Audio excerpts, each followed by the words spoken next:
Welcome to Creatives in Quarantine. I'm your host, Tiwana Floyd. This week, I talked to multidisciplinary artist Mataji Booker Graham. Mataji is committed to living the life of an artist. She once funded an independent tour singing her music around the country.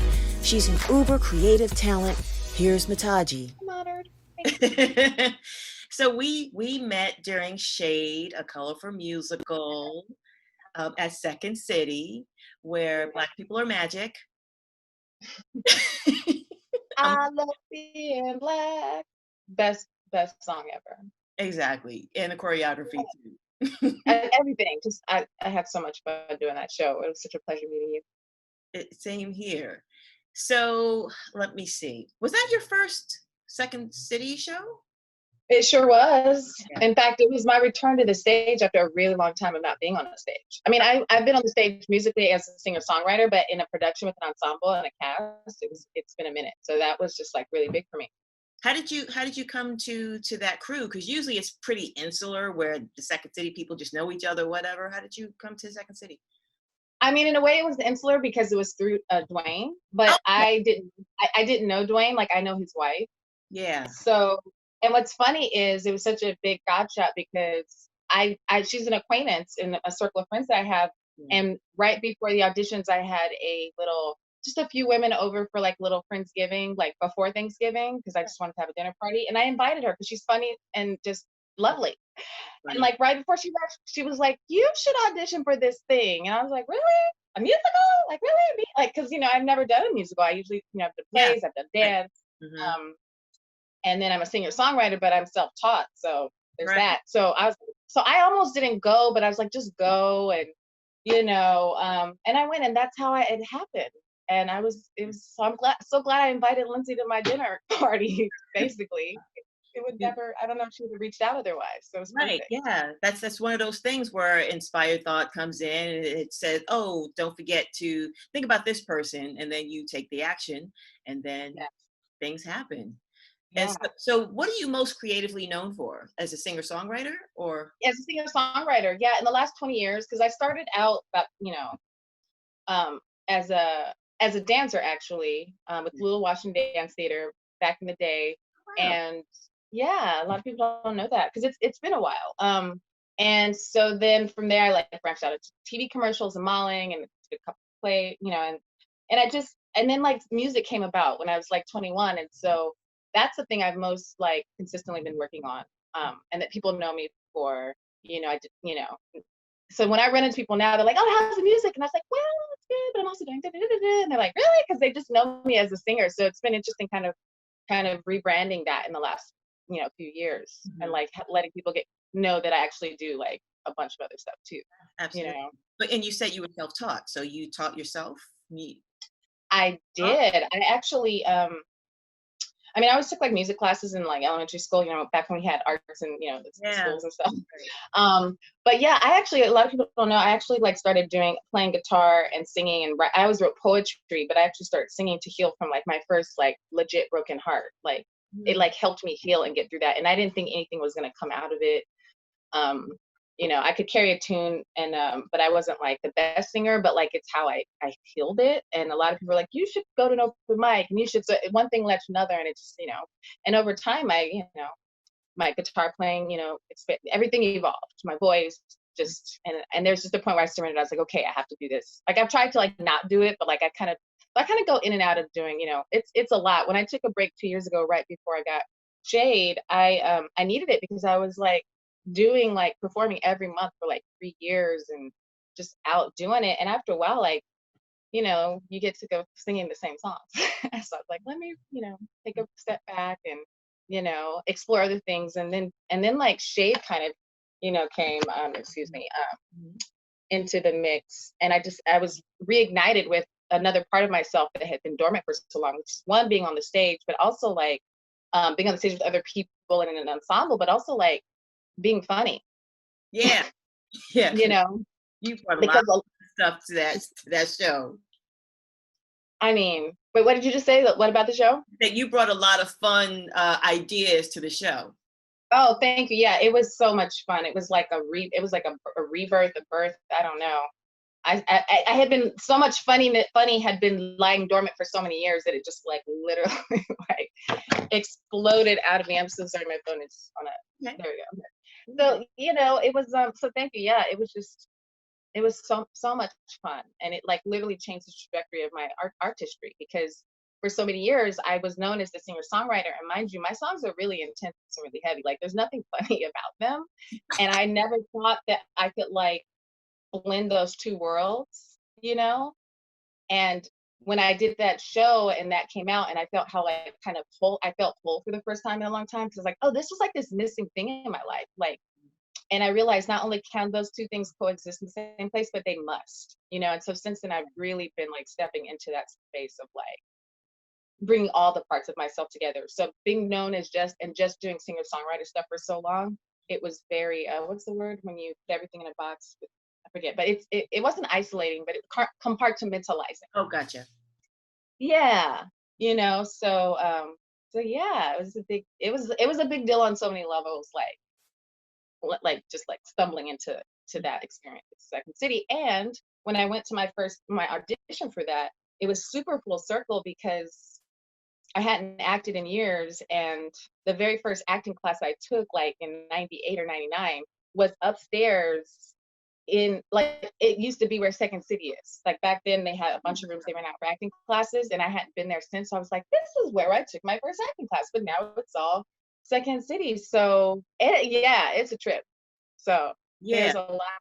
there's a lot of like just in the flow, just like you're on the right path, like this, like a lot of signs like that like this was something I definitely needed to like reboot in my life. Yeah, that's definitely that's something else, that it just happened to be in the same space. What a great reaffirming way of telling you that it's time for you to come back to all of your talents. And there was a little sprinkle of dance within that. You and Erica, I think, were the strong like dancers who trained for years, and Erica's still so now, and I'm guessing you did too. But talk a little bit about Lulu Washington, and how you started there and what you did. Yeah, I mean, I danced most of my childhood, and I went to schools like performing arts magnet schools, like went to Hamilton Music Academy, which has a dance program, and so dance was always around. And I think, I don't know, when I was maybe 15, I started going to take classes at Lula's. So it was just kind of like a natural progression, like if you were trying to do that. So basically, like by the time I was at SMC studying dance, like I was already apprenticing at Lula's, like to be in the company, And I actually was in my first year, maybe it was I don't even remember anymore if it was my second or third semester at SMC. In the middle of the semester, they needed, someone couldn't go on tour, and they needed someone, and they asked me, and I basically left. I always joke to say I left college to join the circus, but I left to go, and then I didn't look back. Like I was just in the company, and so and so I did that for I think like 3 years. It was a pretty amazing experience. We should talk about what is Lula Washington for people who don't know, because I didn't know Lula Washington until I moved to LA. West, yeah. Yeah. So Lula Washington is this amazing figure. She has it used to be more of an all black dance company, but now it's very universal. In fact, I like to call her where the level that they're at now, the West Coast Alvin Ailey. That's exactly what I equated to. Yeah. Oh, I'm so glad, because I was like, am I the only one who calls it that? No. But she just celebrated. Ooh, don't let me get it wrong. I want to say 35, might be 40. I literally just went and was at the studio recording a kind of thing for their anniversary. I think it's their 40th anniversary this year. And she's just like, I don't know any other dance company that was completely independent, that has survived this long. I mean, they have survived so much. She has, and but she basically, like, I'm gonna tell you, she had a vision. A lot of people don't know this. She started dancing really late. She was at UCLA, or she was about to go to UCLA, but she literally had a dream. She's a Pisces. So she had a dream and had this vision of this dance company that was going to help the community and help young people. And so many people told her, like, because she was like already like in high school or 19 or 20, they're like, girl, you cannot start. She had never danced before. They're like, you can't do it. Like, you can't start dancing that late. This was back in like the 70s or early 80s maybe. Anyway, she went to UCLA. She majored in dance. She told me she would be at the bus stop, like working on her, tondus, and like she's like, I'm gonna do this, and she did that, and she has survived for 40 years and has performed all over the country, all over the world, and has helped thousands of kids get them off the street. Was like a haven after school instead of going out and like running the streets. Women, young girls and boys were coming there to like dance, and she's amazing. She's amazing. And so she's family. Like her daughter, her daughter Tamika, who also danced for years and now is kind of like, being groomed to take over. She's like my big sister. And like for me, that was so important as a creative because like I lost my mother when I was 13. Okay. And so it was like the family I needed. It was like the resource I needed to kind of really, it saved my life, and also gave me so many like, tools and like discipline and all those things that like either sports or some, artistic outlet will give you as a young person. And so I actually ended up teaching dance years later to kids, which I never thought I would do. And I had such an amazing, foundation for that with like watching her as a mentor and the mindset of like giving back to the community and all that fun stuff. So. And you also DJ, no? Yeah. Yeah, people are like, you do what? And then do you do what? So I do DJ. I don't currently have my decks because I funded my own independent tour in 2014, like from here to Seattle and back and up and down the coast, like all West Coast. In fact, my friend who I met when I was living in Rome, like 13, 14 years ago, he came out. He's also a musician, and he came with me and we did this tour. And, we barely got through it alive as far as like financially, but we did it because it was like a dream I had. I had recorded an album, but when I got back, I had 2 months rent, back pay. And I hadn't been DJing like for a couple of years because I was focused on my music. So I sold my decks to pay my rent like back in 2014. And so I have done some DJing since then, but so I do it though. I actually learned to DJ right before laptops came out. So so you're like one of the OGs. I DJ vinyl, yeah. I mean, I'm interested in learning, but like it's for me, the art form or the whole, process and the whole experience of DJing with records, I love it, Yeah. Yeah, DJ. A lot of people don't know this about me because it's been kind of like my artistic thing in the closet, but I write, and that's something that in the last couple of years I've really been doing more of. But in quarantine, I've really claimed it, and have been doing a lot of writing and allowing myself to really like be like, you're a writer, you can do this, like write. Don't because I like to write all kinds of things because I'm a writer. That was my first love as a child, as a storyteller, because I consider everything I do storytelling, whether it's dance, music, I mean really even DJing, if you really think about it, it's all telling a story. And so that's something that I've been doing, and I got some really exciting kind of projects. I mean, I've been forever working on a one-woman show, but now it's expanded even past that. Like, okay, well, you can also write for these different mediums, and like I've been forever working on a memoir project. But for me, like my life's so full, and there's so many different layers with family. I have so many different types of memoirs. Like, I got a childhood memoir, I got a memoir about this, all my travels, So I'm just exploring all of it, and the quarantine has been amazing for that.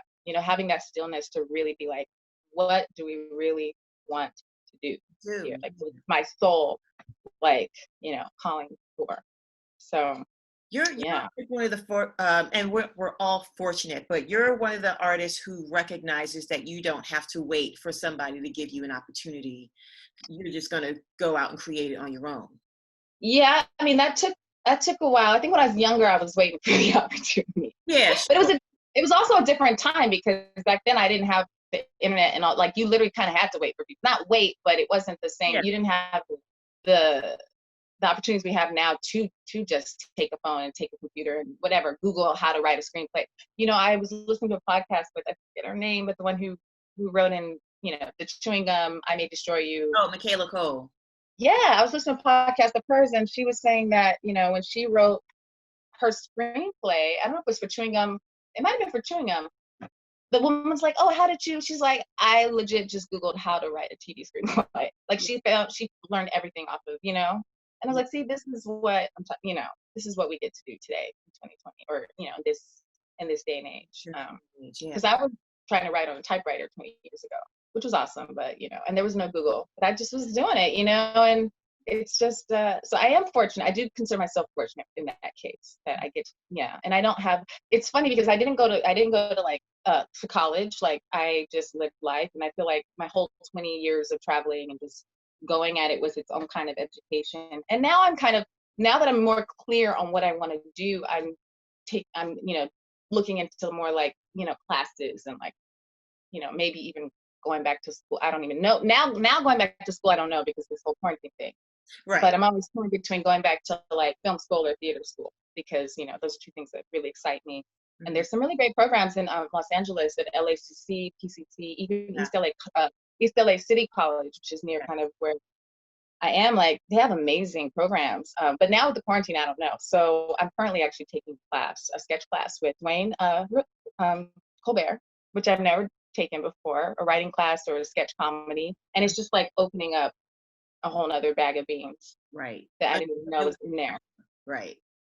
Yeah. So I've always felt that what we call the School of Hard Knocks, because I didn't do traditional training either. I just found classes here and there, and I guess kind of like formulated my own curriculum.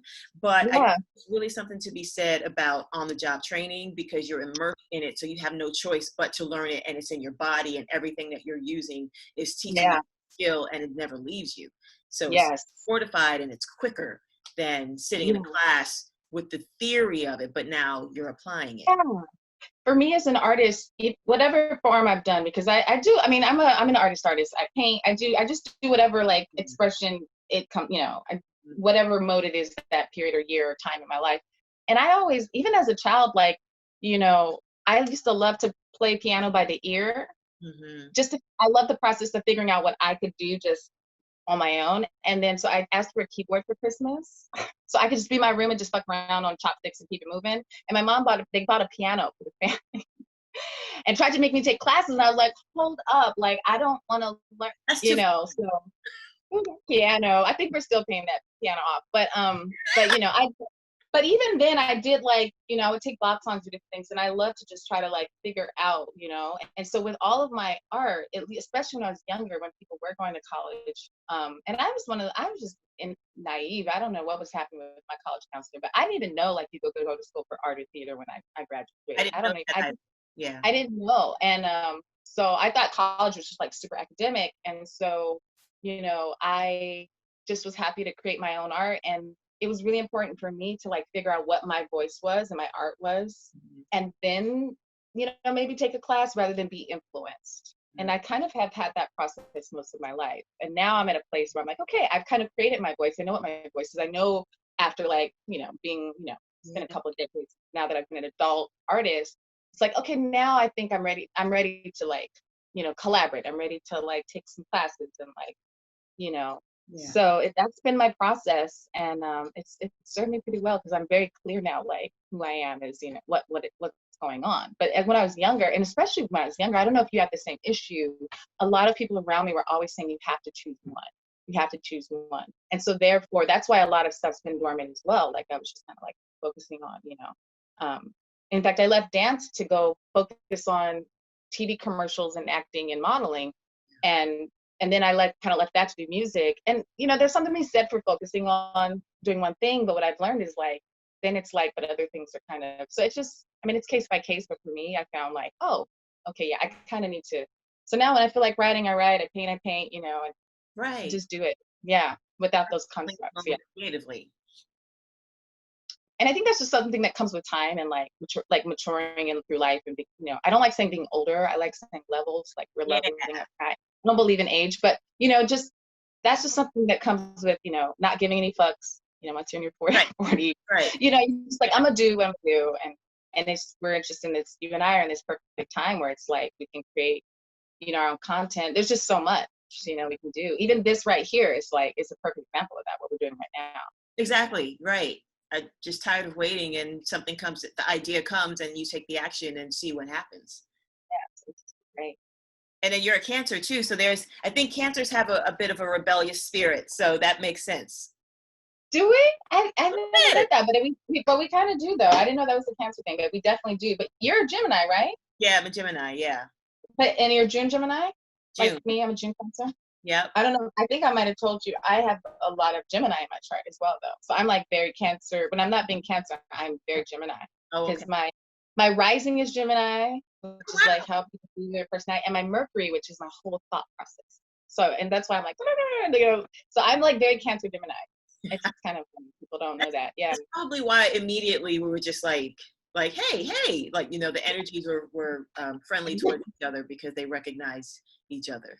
Yeah. So it's, so yeah. And then also Cancer, it's also sometimes I need to come out of my shell too, I like to go into my little shell and like bubble and, so that's something also that quarantine has helped me really see too, because everybody was in their shell. Yeah.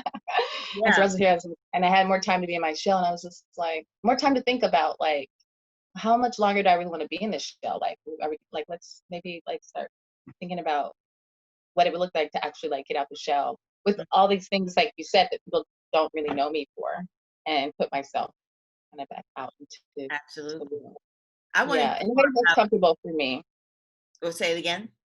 In a way that's comfortable for me, because contrary to what it may look like, I'm not a big fan of social media, and I don't mean I don't like social media, but I have gotten more as I level up, as I move, mature in life. I actually have become more private, so I don't really like the idea of like say hey, or there's a picture of me. So I've had to I literally took like a year and a half after taking some workshops. You might have taken a couple of them at SAG on like how to do social media or like what social media is about. It's taken me like a year and a half or two since I did that to finally start to like, okay, I think I'm ready to like start to put this, but it's but I had to like do it in a way that was comfortable for me, that worked for me, that like wasn't super like, personal to the point where I'd be like, okay, this is too much personal. You know what I mean? Like just find a way for it to work, because it's like a brand thing, right? It's just like, it's as more as a business tool for me as an artist rather than like an exhibitionist thing, which it was maybe when I was younger, or, Yeah. And you're one of the, I have like, maybe, I don't know how many, but there's certain people where I really look forward to their Instagram posts, and you're one of the people where I just gives me joy because it's artistic, because it's you, but in all these different, I can see the thought behind it. I could see that you actually thought about how you want to be perceived and how you want to be in the world. And then usually your captions may have like a poem or something like that. I look forward to yours. Inspirational quote.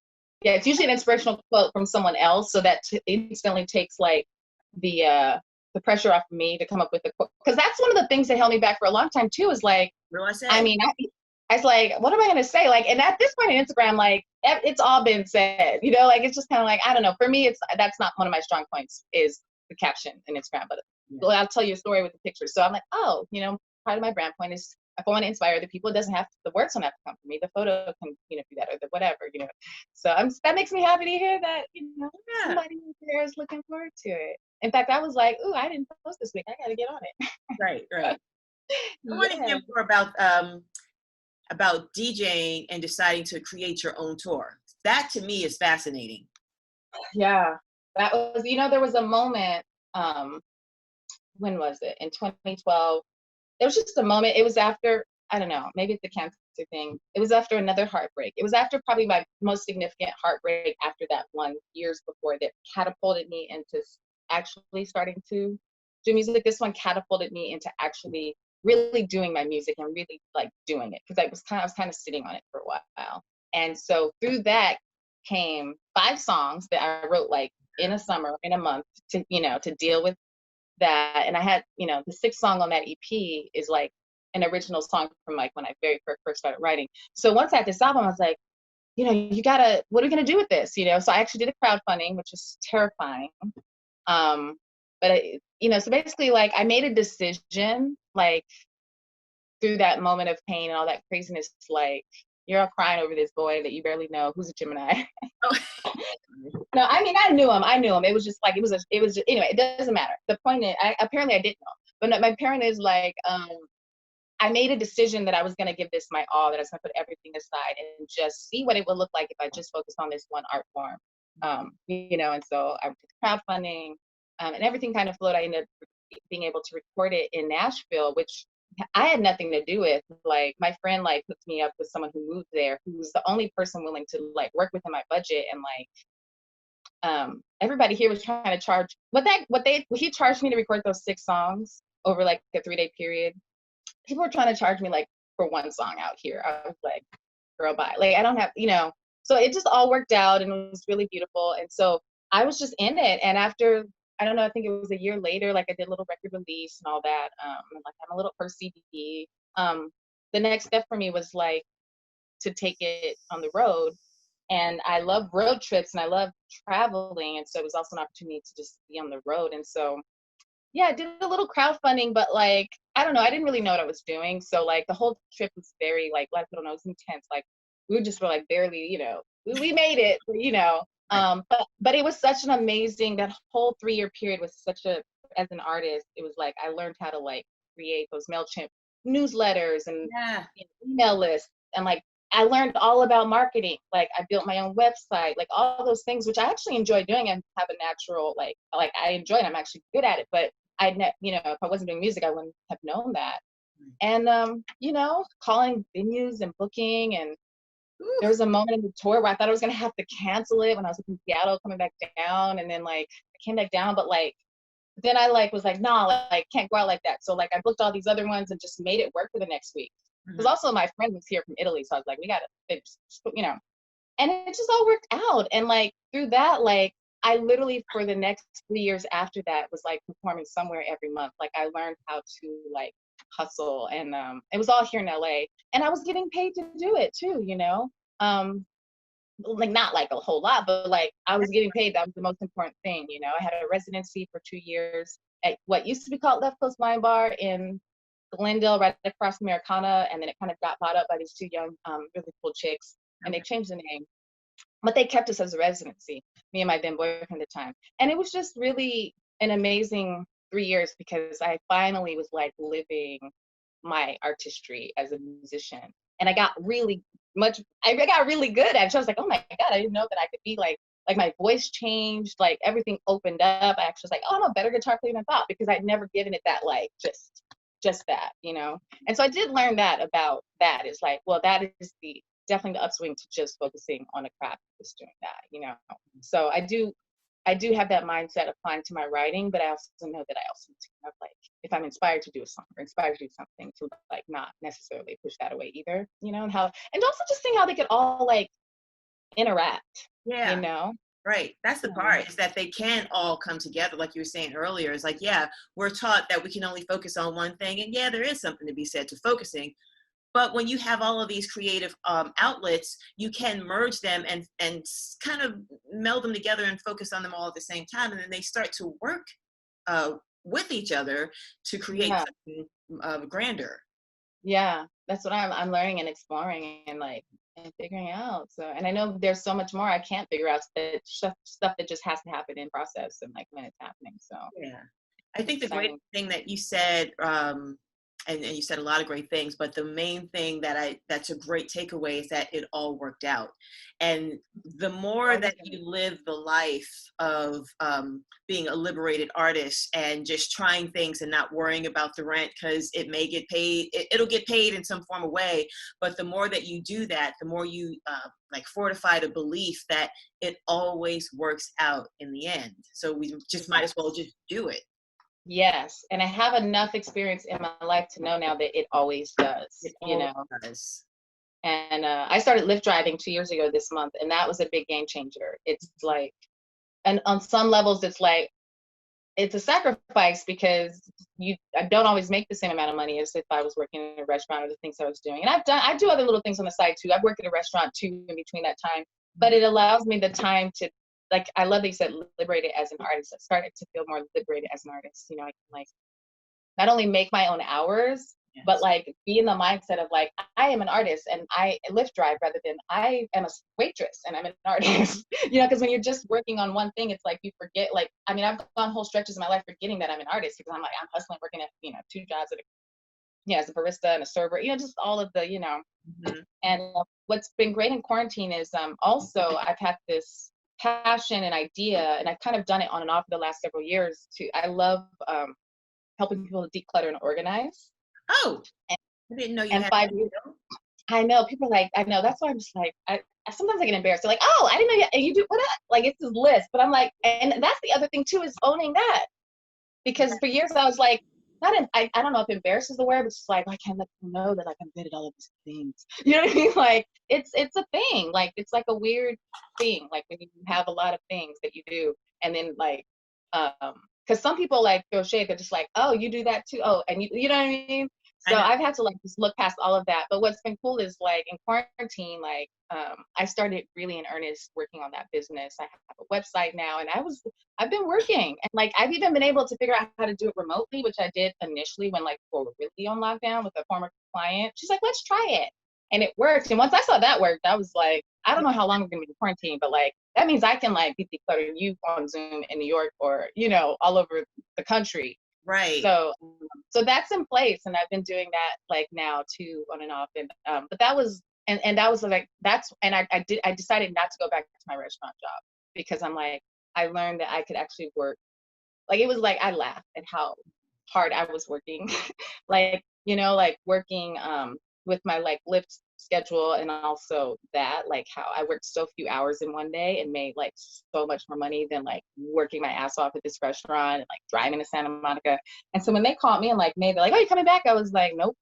I was like, this is gonna be my new day job as an artist, and I'm, you know, I always do my little Lyft side hustle. And there's other side hustles that come too. But you know, I know you know this, but there is a power in making a choice. And I have enough experience in my life that when I have made choices like to stay, to go, to do the thing, the world opens up. It really does. And then like you're left, then it's your responsibility to do whatever you do with it, right? So that's something that this period is really, literally before quarantine, I was like working so hard and doing so much, but none of what I wanted to be doing creatively because I was too busy working. Yeah. I literally was saying to God, I was coming back from a road trip. I went to visit my dad. He's like kind of relocating to Texas. And I was driving back and I was just like, God, something has to change. Like, I can't keep doing this. And I got back on a Thursday night, and Saturday was like lockdown. And I was like, okay, thank you. Yeah. Because I didn't have to go to like, I just had to stop. I couldn't like do that thing I was doing for like, and every week for like 8 weeks in the first part of quarantine, something turned out that allowed me to do what I needed to do. Not to mention like, you know, a lot of the bill collectors, a lot of the different like responsible things, everybody was like more lenient. And it was just this beautiful grace period where I got time to just remember who I am, be still, you know. And I know there's so many people, everyone I know experienced this, especially a lot of artists. Yes. And it's just, so it's been the most amazing year and the craziest year, and the, you know, just with everything going on. Yeah. So, and I even in fact, someone, I don't even know who it was, sent me a link in my inbox, and I don't know who it was because I have a newer phone and I lost a lot of contacts. I didn't like even know who it was, and I didn't even ask them who it was. I feel like I should go back and be like, so who was this? Because some people I feel comfortable saying I don't know who it is, and then other people I'm just like, I'm just gonna let them think, because I feel like the way that they're talking, that I should know who they are, and I'm embarrassed to tell them I don't. That they're not gonna believe me. They're gonna think I like ghosted them, or, you know, took their number at my phone. But they sent me a link for a theater grant recently, like 2 months ago, and I've never done anything like that. And I applied for it because, you know, at that point I was like, okay, and I didn't even care if I got the grant. It wasn't the grant; it was to apply to be asked to submit to the grant. It was a really big grant for a theater grant, and I had everything lined up, like with like a friend that like kind of did that work to help me put it together, because I knew I couldn't do it on my own. And like some random person like donated those sessions to whoever, which she chose to give them to me. And like the whole process of applying and doing the artist statement this was like in May, or this was in June. It was like revolutionary for me as an artist, because it's the first time where I really had to look at like, who am I as an artist? And I also like dug up some other skeletons of like, oh yeah, I do that too. You know, and I put it all out there. And it's just amazing because I wasn't asked to submit, which I'm really glad I didn't, actually, because like that meant from like July to August, that's all I would have been doing, and like I would have not had time. But what it gave me as an artist, and like, you know, really looking at taking an inventory, it was an amazing experience. And even like just applying, I would have never done it had quarantine not happened. I would have been too busy to think that it was impossible, or I wouldn't have had that time yet to reflect on like what I want to try to be doing, you know, and who I am. So there's been so many gifts of the quarantine. And Yeah, I agree with that. You're the second person that that talked about how something came up before, but it's only because we have the quarantine time to actually really be diligent and open up and like you said, take inventory and to look at who is it that I really am and what is it that I really want to be doing. And because it's like, it feels like a vortex opened up for change, for transformation, for everybody who is conscious of it. Individually and collectively, right? Yeah. Absolutely, yeah, and definitely collectively, right. But like individually, yeah. Yeah, so it's like this is opening up for us now. And so for those of us who are heeding the call, we're going to be different on the other side of this. And I would say for people who are like any artists, actors, musicians, or whatever, who have just been waiting for the call to make things happen, that's not going to be the case on the other side of this. Now it's about us creating our own opportunities. It always has been, but more so now, in order to have our sanity, have our peace of mind, have our freedom, and have our artistic voices heard. Yes, and our artistic integrity. My God. Yeah. I had a friend, my friend Jamil, who's a tremendous actor and writer. He was telling me at the start of the quarantine, he was talking to a couple of his friends who were African American. This was at the beginning of quarantine, and they were in this reflective mode. And he said he knew a couple people that are like, "Fuck this industry. I'm just done. I see now why this is not gonna work." Like they were having some deep stuff, but now I'm pretty sure those same actors, I mean, I hope, are like creating their own content and like having their own. But like there were some extreme things I was seeing with artists that were just like making crazy life changes, and like because they were finally seeing, those particular artists were like, why am I doing this? I don't even know why anymore, because I'm a Black person in this white industry trying to get into this game, and I'm done trying to be in their game. This is all before George Floyd happened, so I'm curious to see what they, you know, where they were at like deeper into quarantine plus that happening. But I get it, because people are just dropping old ideas and old patterns and old, you know, just ways of being and things they're doing left and right, you know. Even my own father, who's like, he just turned, I think, 69. I was talking to him the other day. He's a retired cop, but he's also creative. He's creative, and he's really, you know, really smart guy. But he, in retirement, has been doing a lot of like private security, like the kind where you like bodyguard stuff, or like you go like camp out at someone's house overnight and you just like watch their house, like, right? You know, and but he's I never thought I'd hear him say it, but like I talked to him a couple weeks ago, and he's 69, and I love this because this is one of my big philosophies. Like, it's never too late. Like, we're actually in our prime, like later in life too, you know. And he was like, I think this is gonna be my last job. Like, I think I'm gonna go back to school. And I was like, yes. And I was like, yes, you know, like yes. And I never would have expected that from him, but it was through this process, right? You know. Yes, I just love, you know, I love seeing. That's why I love that you're doing this too, to find out what people have been doing, because it's like, and I have a similar idea to go with a friend to go out and like find out like specifically what quarantine has done to change your life, and like documenting. Yeah, and it doesn't even have to be artists really, but I mean it's but yeah, there's it's interesting. So wait, so what's your DJ name? Just so I know. Oh. So it's funny, you know, it's now because I'm grown and like, I'm just like, okay, nobody knows who that is anymore. I think I just said it on DJ Mataji, which I was always trying to make it like this other thing. Because I tell you, when I started DJing and I was like, people knew me as a singer, songwriter, it literally was so confusing. The reason I came up with a DJ name at that time that was not my name is because people would show up to my DJ gigs thinking I was going to sing and show up to my singing gigs. So I was like, I got to have a separate DJ name. I got to, you know. So at the time, it's funny you bring this up because this has been coming up a lot. But one of my favorite books, which I was reading right before I started to DJ, was from Gabriel Garcia Marquez, Love in the Time of Cholera, or Cholera.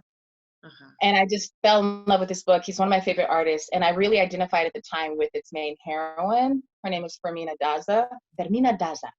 And so much that right before I turned 30, I got like, I have to show you. Because people know me for years and don't see this because it's real Negro, but it's my only tattoo, and it says Daza.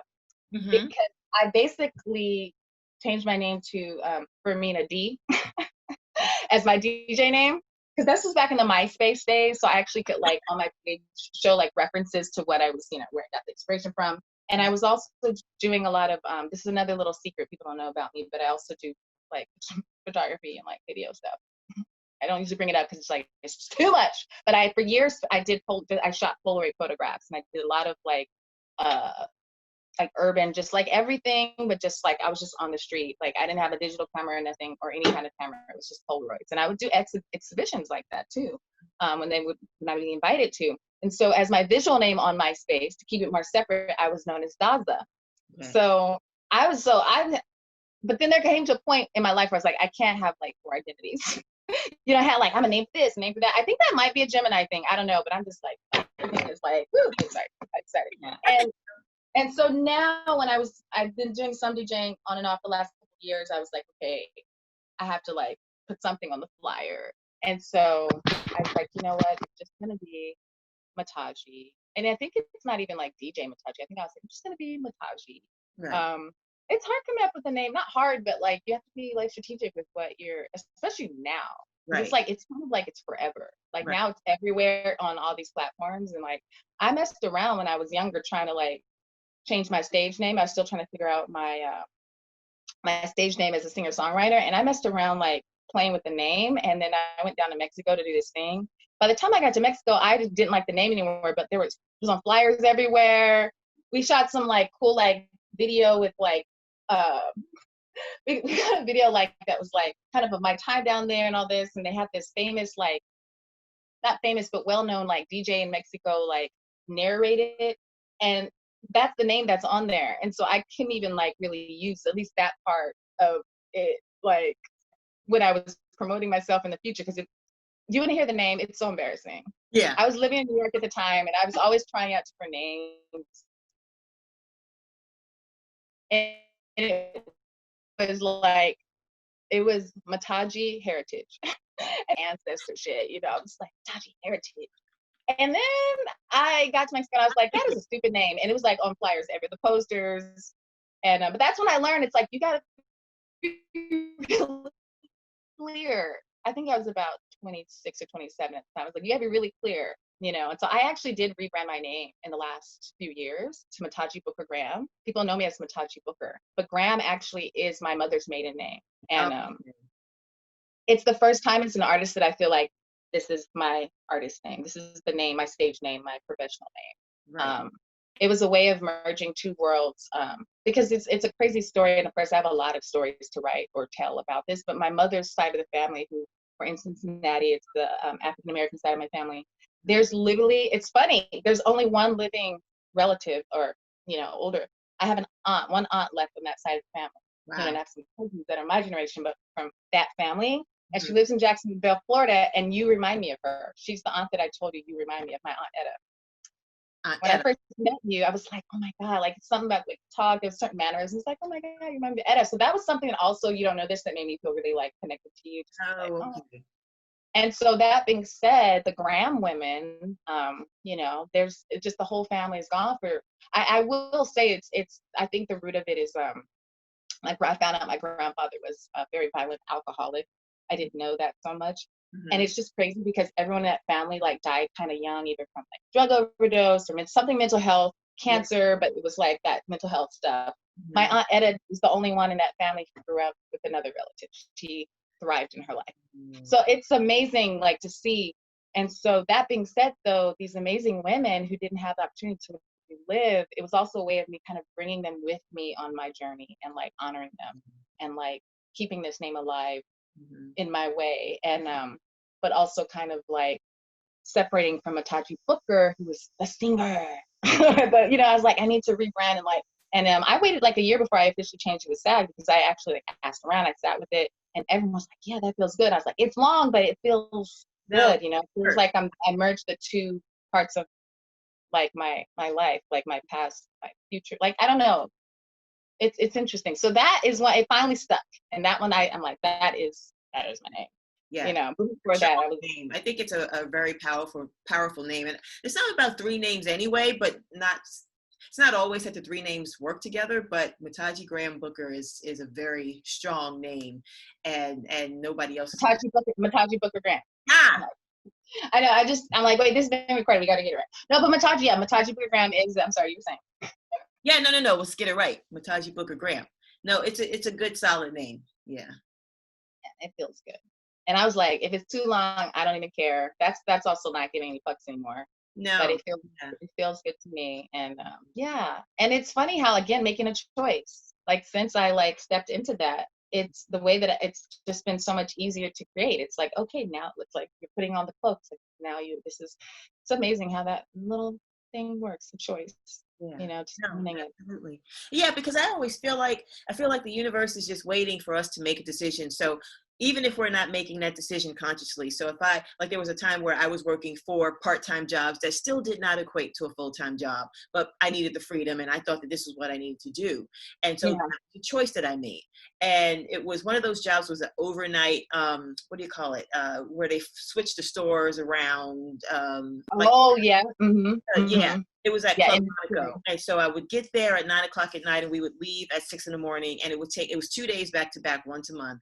And it would take me, the recuperation time would take me 3 days to get back to my normal self. Wow. One morning as I was folding sweaters up on a ladder, I heard Spirit say, is this really what you think I have for you? Do you think the best of what I have for you?